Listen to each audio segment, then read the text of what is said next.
Today I'm going to talk about psychedelic drugs and religious experience. Welcome to Missing the Mark, where we look for meaning in strange places. I'm Christopher. There are two things that are kind of motivating me to talk about this.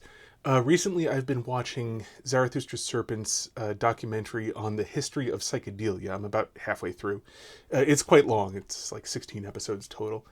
It's very interesting. By the way, I do recommend it if you're at all interested in the subject. Found it quite interesting, and especially some of the early parts talking about various approaches to psychedelia, like Timothy Leary's and somebody or other Kesey, whose name escapes me. And another thing that motivates me to talk about this was if you've seen Jordan Peterson he called it the Four Horsemen of Meaning video with him, John Vervaeke, who's a Canadian researcher into he's looking at religious experience, so scientifically looking at religious experience. Bishop Barron and Jonathan Pajot, and they had an interesting conversation.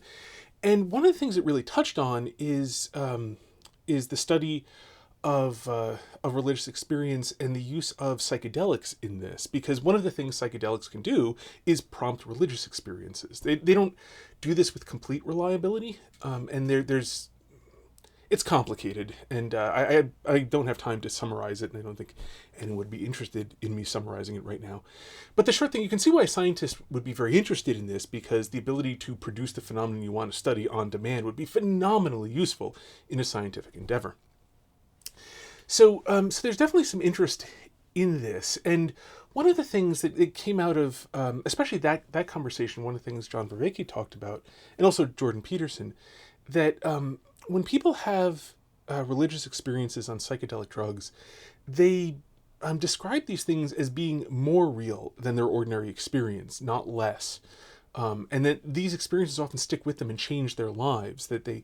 and this leads to the same sort of thing you see with people like Timothy Leary and other people in the early psychedelic research, or research into psychedelics in the in the 1950s and 60s, or it was just the 60s. I forget the exact dates, late 50s I think. But anyway, and then Timothy Leary went on to study these things more, and so the thing that they're looking at is these experiences of being put in touch with reality at a more fundamental level, of gaining access to truths, that these things stick with you even when you're not on the influence of these drugs.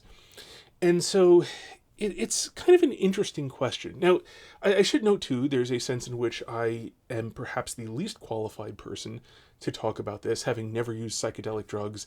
And I've never used LSD, I've never used marijuana, I've never even been drunk on alcohol.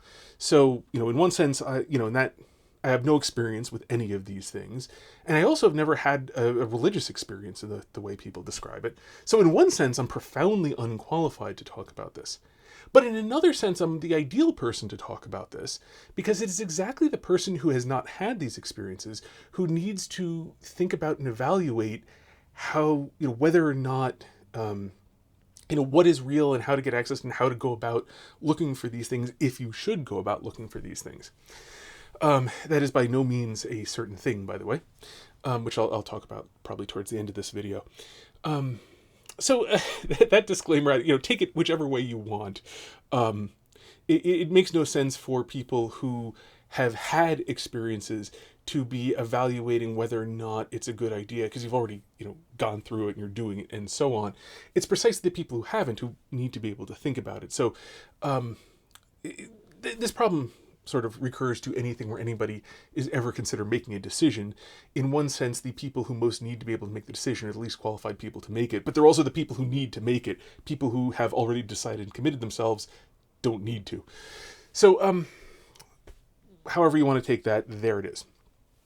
Okay, so one other caveat, like being realistic, probably the overwhelming majority of people who will talk about psychedelic drugs, the same sort of people talk about any kind of drugs, the same sort of people who are in favor of the majority of people in favor of medical marijuana. These are just people on drug-seeking behavior who just want to use chemicals to lie to themselves that their lives are better than they are. They want to use chemicals to lie to themselves and tell themselves that they're happy.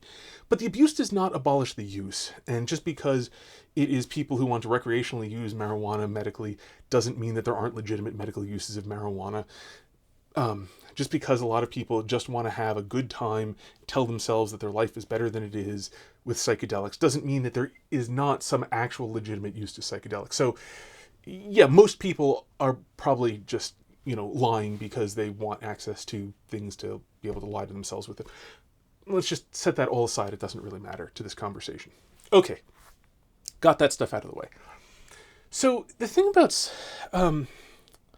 So psychedelic drugs, what they're supposed to do, the theory that people have, that the way they operate, is that these drugs, like psilocybins, I forget the exact name of them, stuff in like magic mushrooms, and LSD being, some of the real big ones. Fun fact, by the way, LSD is actually manufactured from the toxin that ergot. It's a fungus that lives inside of... grain, can make grain go bad and give people ergotism. There's a chemical way of modifying that, and that becomes LSD, lysergic acid diethylamide or something like that. The LSD comes from the German name for it. Anyway, so like the way these things in theory are supposed to operate is that these drugs make modify the way your brain works to open it up to realities that it's not normally open to. And so this extra reality comes in and, expands your mind with greater knowledge. And once you have this knowledge, this is why you can hold on to it afterwards, is that once you have this knowledge, now you're aware that the world works differently than you had thought that it worked before. And you're now able to perceive this after having seen it. It's a little bit, I believe the theory is supposed to be a little bit like those, if you've ever seen things that look kind of like static, but if you like defocus your eyes, sometimes people describe it as like crossing your eyes, but the whole point is to defocus so that you're not you're not using stereoscopic information to see a flat plane, but instead by defocusing or focusing at infinity. The entire thing is arranged in such a way that like your brain will now interpret it as being a three-dimensional, like if there being a bunch of different stuff at different depths, or it's a three-dimensional picture. If you've ever seen those, what's kind of interesting is like you look at it and just, it looks like a flat thing of static, and then you sort of do the thing where, sometimes you cross your eyes and move or whatever, but for me it's just like you just focus at infinity or defocus your eyes, and then like it blurs out a little bit, and then suddenly it looks, as you're focusing at a different depth, suddenly it looks like there's three-dimensional stuff there. And once you see it like that, you can just keep on looking at it. You can like move around and things move relative to each other, and you can just kind of see it. But then you can like look away and look back and see it as flat. And if you do it immediately, it's like really easy to just defocus and get it again. But interestingly, like once your brain locks onto it that way, you kind of keep on seeing it for a while. Okay. That's, I believe, supposed to be the theory, that like once your brain is capable of seeing reality in greater fullness than you normally can, now it's, even after you're on the drugs, it's easier to keep on seeing it in this way. Things about like the unity, a lot of what was discussed. Now, a lot of the experience of psychedelic drugs is dependent on how you prepare for it and what you're doing while you're on it. This is something both John Vervaeke talked about, as well as in the psychedelic or history of psychedelia. What you're doing, how you're preparing, what you expect, and what you're doing while you're on it. So like, do you have a guide who's helping you through things, and other stuff like this can like really change what's going on, like how you even experience it. Do you experience like the oneness of all things, or do you experience like the touch of the divine, other stuff? So like the parameters of this change a bunch as you're doing it too, which is itself interesting. So like that's, as I understand it, like how this is supposed to work, like what the theory behind it is. And in one sense, it's not really possible to definitively say that this must be wrong. with the sort of limited amount of knowledge that we have. I mean, not for all possible beings and so on. Because the thing is, like, it's always possible, like for any given thing where one person sees more meaning than another person sees. The one person could be imputing that meaning, it's not really there, or the other person could be missing it. There's no way for the two of them to, really reconcile. There's no way for the two of them to decide between the two of them, are you seeing too much or am I seeing too little? Oh, like, it's really, really, there are sometimes limited cases and so on where you can, like, try to figure out ways of clarifying this, but for the most part, you really ultimately can't with certainty determine which of those two things is the case. So I'll never really be able to say that, like, psychedelics absolutely definitely do not work. But there are a number of things which make me very suspicious about this. Now, and also, one of them is that I sort of have an alternative theory of what's going on, which I'm going to present shortly. So from all the descriptions I've been able to read of how LSD works, and I'm going to focus on LSD because, like, there are a bunch of different ones, but they kind of tend to be similar. They vary. They definitely vary in sometimes important ways. But, this video is already going to be too long. I know it. So, like, I'm going to try to keep it only too long and not far too long. So the way LSD seems to work primarily is that it seems to interfere with the brain's ability to recognize things in the world. So when you look at the world, you have all of the, you have all of these color receptors as well as non-color receptors, but in daylight they're a little overwhelmed. Anyway, in your eyes, all over the place, and your brain kind of, like, over time maps out, like, the different receptors, like where they are in relationship to each other, plus or minus. But the thing is, the sensory information that they're constantly getting is changing all the time, and only somewhat corresponds to what's in front of them. So one of the things that's going on, so, like, one of the things, for example, there are blood vessels that are going around that are in the way and, like, interfering with the photons that are coming to the photoreceptors in your eye. And your brain just kind of, like, uses information over time to just, like, see where those things are and then filter them out based on information, based on things that it sees as the eye moves around. Another thing that's going on is your eyes are constantly jittering. You're never looking, even when you stare at the same thing, you're always constantly moving very slightly.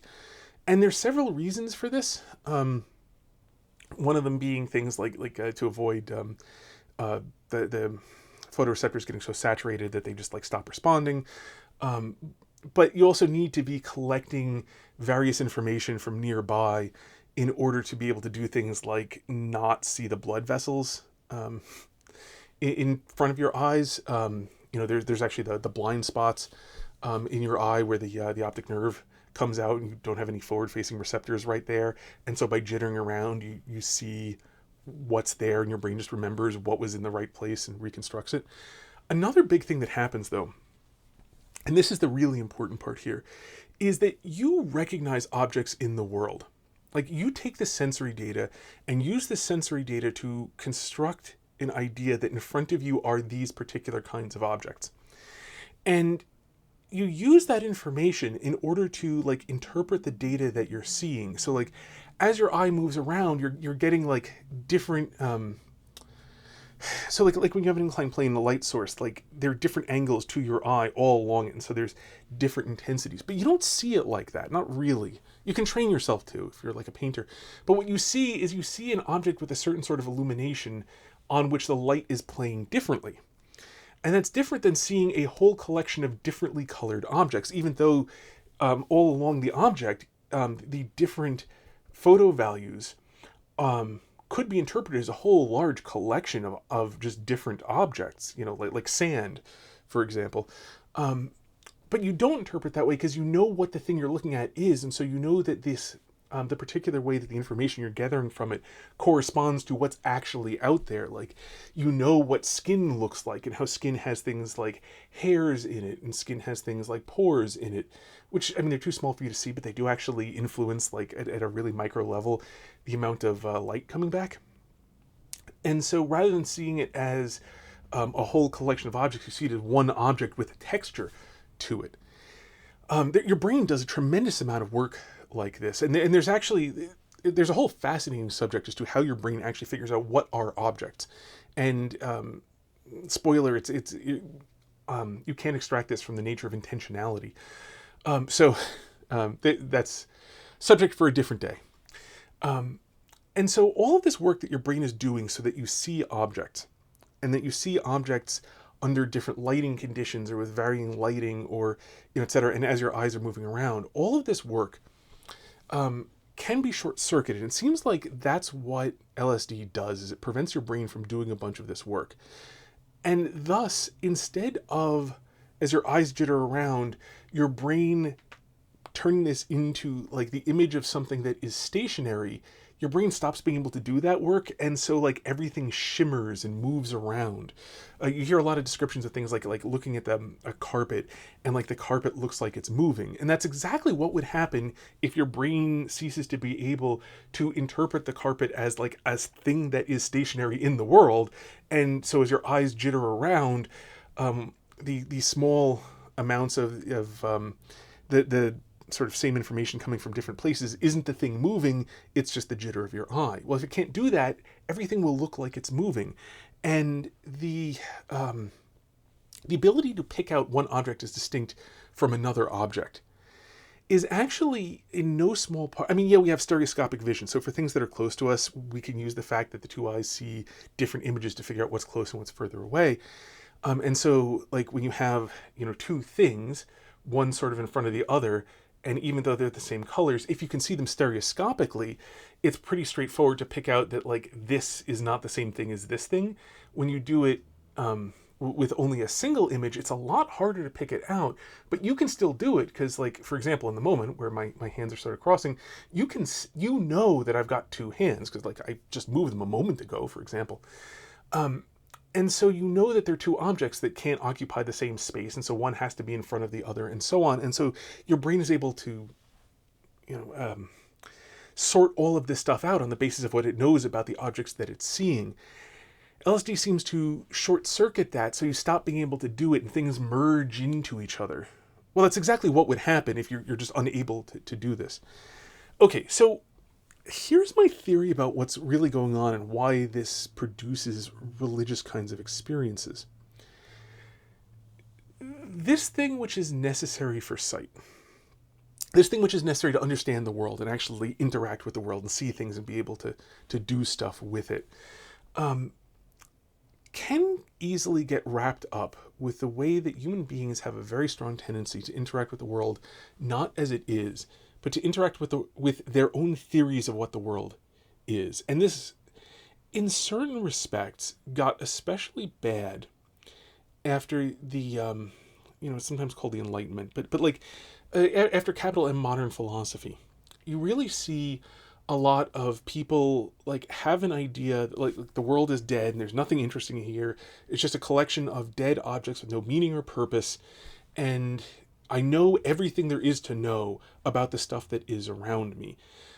In one sense, the thing that characterizes modern philosophy more than anything else is a profound and complete lack of humility, which is not necessarily Descartes' fault when he started modern philosophy, by the way, and not necessarily the intention of modern philosophy, although, maybe not too far away from it. Anyhow, be that whether it was intended or not, this is often one of the major consequences. One of the major things about modern philosophy is that assumption: I know everything. I know everything that I need to know. That there are details that don't matter that I don't know, but all the things I need to know are like I already know. And this approach to life renders the world dead. And you see, by the way, Jonathan Pajot talks about this in Symbolic World, the way modern mind sort of kills off the world, and there's no spirit or anything in it. And to some degree, what's being discussed is this nature of interacting not with the world, but with the mental model of the world. And it relates to vision in that you need to some degree, what you are seeing is a model of the world that your brain reconstructs from your sensory data of the world. But you can go about that in a receptive sort of way, where you understand that what you are perceiving is a model of the world, but not the totality of the world. that there is being beyond merely what you perceive. What you perceive is part of that being, not the totality of it. In that modern, capital M modern framework, what you perceive is taken to be the entirety of what it is. And you can see this in that the insistence on I'm searching for the word. I can't believe I forgot it at the moment. The word that I'm sorry, I apologize for this. It's the word that means only what you can perceive with your senses, or with things that augment your senses, like lenses and mirrors and so on. And so this gets related to a certain sort of veneration for science, which focuses on the measurable. And you measure things using your senses, or things that augment them. And that kind of worked in the early days of science. It eventually stopped working, and science started getting into things that you can't directly perceive at all. So I always laugh when people, like, don't even seem to realize, like, for example, gravity. You can't directly perceive gravity. You can't touch gravity. Gravity itself doesn't weigh anything. You can't see gravity. Now, you can see the effects of gravity. You can feel the effects of gravity, but you can't feel gravity itself. You can only infer gravity from its effects. And basically that whole philosophical thing of, like, I'm only going to believe in what I can see, touch, taste, and hear goes completely out the window. And people don't even notice that it does, because it's a long thing about social conditioning and people just accepting whatever they grew up with, etc. Anyhow, magic forces that operate through things at a distance, that's all totally fine, as long as as everyone believes in it, then, like, what do I care? Anyway, that's a digression, and I'm not going any further down that rabbit hole. The point being, since perception is bound up like this and can very easily feed into that whole, I'm interacting with the mental models in my head, and the mental models in my head are the sum total of all there is to know, of everything important there is to know. There's nothing else but this. And this is part of why the modern world is so boring to modern people, because it's dead in this fashion. It's very, very much the same thing of people who cannot reread books. People who, if they know what's going to happen, cannot enjoy it ahead of time, because they can't actually experience the thing itself. They are constantly substituting their own mental model. They're anticipating it in all moments, and so they can't actually enjoy rereading it. The only way they can enjoy the thing is if they get surprised by it. If in seeing the thing, they see it for the first time, so they don't have the opportunity to try to interact with their mental model rather than the thing itself. This, by the way, is a great way to be unhappy. If you want to be happy, even in a simple, practical, low-level meaning of the word happy sense, not like the Greek makarios, but like just like, feel pleasant. Train yourself out of the habit of anticipating everything and only enjoying things that surprise you. Be able to enjoy things that don't surprise you, and you will live a much, much nicer life, much more enjoyable life. Anyway, so the relation to things like LSD and this, if you if you break your ability to only interact with your mental models, so if you take chemicals which keep you from being able to create these mental models and see nothing but the mental models that you are making, in that practical sense that vision does this thing, this may force you out of interacting with nothing but your mental models in that bigger, sort of more modern philosophy sense of things, where you assume the world is dead, and you look at things, and what you're seeing is real. It's not that you don't see, I mean, there are apparently levels of LSD that can cause, like, you to see things that aren't present, but for the most part, people on LSD are mostly seeing things that are there, just in this very, like, interrupted sort of sense. So they see the things, but, like, the things don't stay put, and the things don't act like they normally do, and they just behave differently, but it's not like it's not real. And this is part of, I think, why they have that sense of reality, is that it's accurate to what they're seeing. It's not that the thing itself is, like, moving around and blending into stuff, but what they're seeing is doing that. And so I think that what can happen, and why this causes people to have religious experiences, is that this experience of, like, the world is not dead, of my mental models don't capture everything, like of I'm definitely seeing stuff, and this is what I'm seeing, but what I'm seeing is not there, but it's also real in some sense, can awaken a person to the fact that like there is more there than just their mental model of it. Because that sort of thing, this kind of reductive materialism, is a mental prison. It's complete, but very, very small. G.K. Chesterton had a great line about a small circle is just as infinite as a larger circle, just it's not so big. And this is what this modern philosophy is. It's a very, very small mental prison out of which you can't, it's complete in itself. It doesn't contain contradictions because it's just so incredibly reductionist. It's just so cramped and confined and boring. And so it's possible that when somebody takes some drugs that breaks their ability to like sort of stay within this thing, and in a proper sense this is a delusion, it is in some sense a hallucination to believe that your model of things is the sum total of what's actually there. You have no evidence for that. You have no reason to believe that your mental models, even the ones you construct as you look at things, is the sum total of everything that exists in the world outside of you. And so something that breaks you out of that by giving you experiences you haven't experienced before and can't account for, that they're real experiences, and like you have enough of a connection to reality to know that like you're real, there like actually is a thing there. Like when you look and you see this like green that's moving around, there is in fact something green there. You can't account for why it's moving the way it is and so on. It's doing stuff you don't expect, but it's not fake. It's not all inside of your head. And so I think that may be where this whole LSD generates a religious experience, is that it allows a person to break out of that mental prison of the things that I thought are the sum total of everything there is to know, at least anything of any value that there is to know.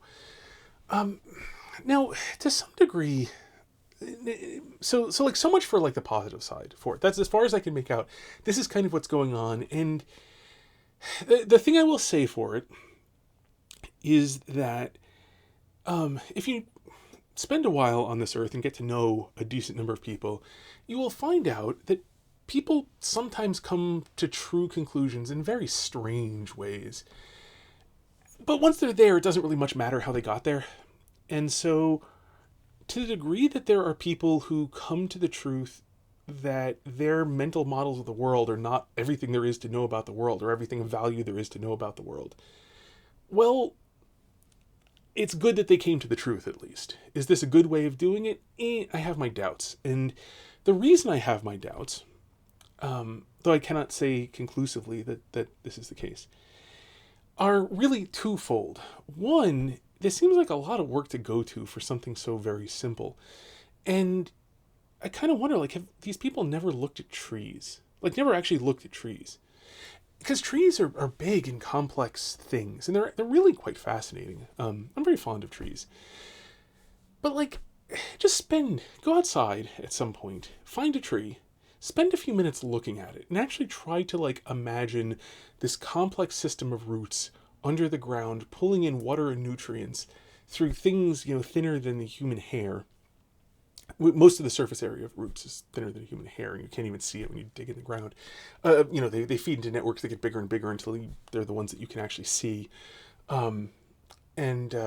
But most of the surface area is in the tiny little hairs, and pulling through there and all the way through, and then feeding up through the trunk and branching out into the branches and into the leaves, where sunlight is hitting and converting carbon dioxide, and ripping apart carbon dioxide.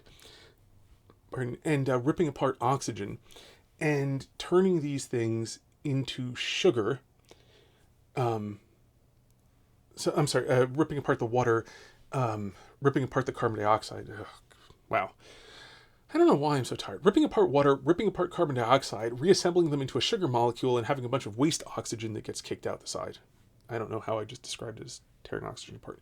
Anyway, okay, so like doing that, and then using that and storing that in long chains to build cell walls. Like, try to imagine all the stuff that is actually going on in the tree. And just, like, look at the tree and try to imagine that happening over the entire thing. And you will very, very quickly discover that, like, there is a lot more to reality than you're actually perceiving, because you're only seeing the outside, but all of these things going on inside of the tree. And yet, like, you can't possibly imagine this. Or, I mean, there are any number of things. Like, look at a table and try to actually picture the molecules that make up the table bouncing around inside this table that's sitting still, as, like, protons and neutrons and electrons, and these things interacting with each other, and that all of this is somehow going on inside of this table. And you will very, very quickly just come to the natural conclusion that there is a lot more going on than your perception of the world. And I don't really see how we can require drugs to, like, go about breaking out of the shackles of mere perception when, like, any amount of thinking about the world. I mean, I'm picking examples where I'm, like, using scientific knowledge, most of which I didn't even come up with. But you can actually do this even with things where you've investigated how they worked and they're just, like, too many things to account for at one time, where you can investigate the whole thing through, look at all of the mechanical pieces and so on, and then, like, heck, take a bicycle, which you can look at. Like, try to actually imagine the two turning spokes and actually the chain going around and all of the pieces, and imagine all of this working at the same time. And you can't. You'll find that, like, you can deal with individual pieces of this in your mental model, but you can't even have a mental model of this whole very simple machine that you can look at any given piece and easily see how the thing works. Anything like this, anything where you, like, try to take seriously the things that there are more than, like, 5 of them relating to each other, more than 10 of them relating to each other, and you will have basically that same experience of, like, the world is a lot more complex than what I can see. There is more to reality than my perception. My attention is so very limited. There's so very little that I can see. So I don't know why a person would need drugs to get at this. And probably the bigger problem, because that's just a sort of practical issue and to some degree, like, maybe a monetary one, and also legality, depending on whether or not the things are legal in your country, et cetera, et cetera. But the bigger thing is, I have a real problem with the way that people who use these things and then claim to have expanded their mind describe these things. Because in particular, they tend to leave out most of life. So, you have somebody, I think it was Timothy Leary, Leary, described it as, the world is all one, grand unity. And the way they talk, like, the whole point is nothing but perception. Like, as if, like, the ideal is really to just sit back and not do anything and perceive the world. And that, like, that's really what life is about. And, well, like, straight up, it just doesn't work. Like, how are you going to get fed if you're just lying back and not doing anything? And like, you need to do this. You need to, like, actually take some trouble to eat. But moreover, it's actually good to eat. Like, there is legitimate, like there's legitimate goodness in eating. There's legitimate goodness in growing food. There's legitimate goodness in making things. There's legitimate goodness in lifting heavy weights. There's legitimate goodness in, like, building stuff, doing things for other people, all sorts of things, getting good at skills like juggling or shooting a bow. Like, all of these things have actual real value, and these are not just, like, lying back and perceiving the grand unity of everything. And, like, anytime anybody claims to have, like, pierced the veil and seen the fundamental truth of the universe, it's like, okay, but so that's great. Can you, like, explain, some, like, basic stuff? Nope. No, that is completely left out of my theory. Like, all sorts of ordinary experience, like, nope, nothing to do with reality. And that's a problem. Like, it's a real problem at a fundamental level. Like, okay, can your grand theory of everything explain why it is good to feed a hungry child? Nope. Can't do it. The only thing that's good is, like, being on an acid trip where you experience the unity of absolutely everything. This is a problem. This is a real problem. You see this with all sorts of drugs, by no means just acid. Anything where people focus on the experiential, about having experiences, and, like, the fundamental meaning of reality is to have experiences. And in one sense, yeah, like, one of the fundamental purposes, and perhaps the most fundamental purpose of reality, is to enjoy the goodness of God. which is a receptive act on our part. God created us so that he could give to us. Like, fundamentally, we are of our nature receptive. So, like, it's not that that's entirely, that's wrong per se, but it's also leaving out a large fraction of the world wherein God also gave it to us to be incorporated into his love, into his creative act of making the world by taking part in positive actions of creating the world. And like, yeah, there's a fundamental unity to everything. Everything is loved by God, and everything is in relationship to each other because of this. And everything within creation, we influence each other and we work together to take part in becoming incorporated into God's act of creation. So, like, that unity isn't wrong, but at the same time, that unity is not the whole story because every speck of dust matters. My favorite video, it's only like 4 minutes long, too. God Loves Beatles. I go into this, that like the details actually do matter. And that's the thing that like everything I've ever seen from people who talk about how great pick any drug you want is, and like how it expands your mind, is like this expanding your mind doesn't seem to like include a newfound appreciation for dirt. It seems to include a newfound appreciation for not working.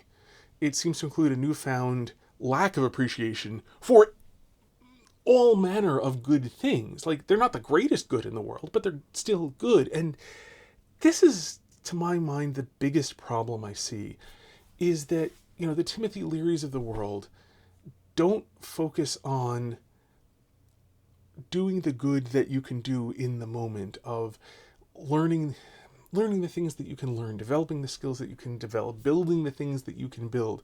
All of these subordinate goods, like, they never seem to be championing the subordinate goods more than ordinary people. Now, this is one of the things you find very much in Christianity, that Christianity very, very much emphasizes the highs and the lows, that everything is supposed to be directed to God, and God is what the world is about. But at the same time, and without losing sight of that, every little speck of dust matters. God did not disdain human flesh, but took human flesh upon himself, became incarnate, and lived as a human being amongst us, and then died in order to repair our sins. That's how you deal with sins, the reparation of sins, is a whole topic that like the LSD type stuff just completely leaves out. So that's kind of another problem with it. But even setting that aside for the moment, Christianity also talks about the importance of the lowly, of how much the things that don't matter actually do matter. They really matter. The poor and the widows and the orphans, like all the people who've got nothing to contribute to society, actually matter, even though they don't have things to give you. I mean, like in a transactional sense, like they don't have money, they don't have the power to build large things, they don't have the power to carry heavy things, they're not going to, like, you want some large and difficult thing, they don't have the ability to provide you with this thing in exchange for anything. Those people still matter. Like, and this is one of the big things in Christianity, that like, all of these things, everything at every level matters, and like those people matter far more than do the beetles in the ground. But even the beetles matter, even the little insects with the exoskeleton, they matter too. Like, not nearly as much as the widows and the orphans, obviously, but at the same time, like, they matter more than anybody ever thought as well. And so this is the thing, like, I never see anything like this. I never see in these people who claim to have found the grand universal truth an intensification of everything, a not leaving behind of anything. What I see a great deal of is a leaving behind of most of everything.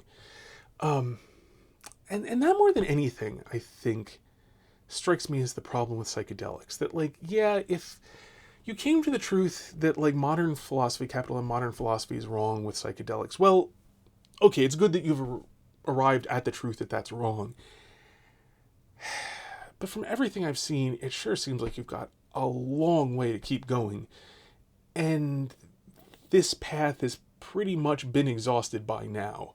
Like, you've gone about as far on it. You've gotten as much out of it as there is to get out of it. And you've gotten as much out of it as there is to get out of it really darn quickly. And I think you probably can go further on the path of looking at trees and taking them seriously. And they're not so likely to just leave you sitting there thinking that there's no point in going on. So, as I said, I've never taken psychedelics. I don't know what they're actually like. I'm only going based upon the ways that they are described, plus like how things actually, knowledge of how things actually work. And so, fitting these two things together. Is it possible? Can I prove that the people on psychedelics haven't had some like, deeper experience of reality than I've ever had? Nah, I can't really prove it. They don't seem to have any of the hallmarks of having done that. They don't, I've never heard of Timothy Leary healing the sick, especially not like, by touching them, or just by, pronouncing them, just with words. So, I haven't really seen any indication that this is true, and there are much more plausible explanations, and other things seem to take you much, much, much, much further in the direction of actually, experiencing the truth of the universe. So, while I can't really, truly, conclusively say no, it kind of really looks like no. So, for whatever that's worth, until next time, may you hit everything you aim at. If you like this video, then clicking the like button, according to YouTube, will make them more likely to recommend it to others. If you know anyone who might get something out of this video, then it would be kind to share it with them, or just share it on social media in general. And if you'd like to see future videos of mine, you can subscribe. And if you're not in the habit of checking your subscriptions page regularly, then I suggest clicking the notification bell and setting that to always, because otherwise subscribing to a channel basically just sort of like gives YouTube a hint that maybe it should consider recommending these videos to you, possibly at some point, if they think so. It's a funny world we live in. God bless.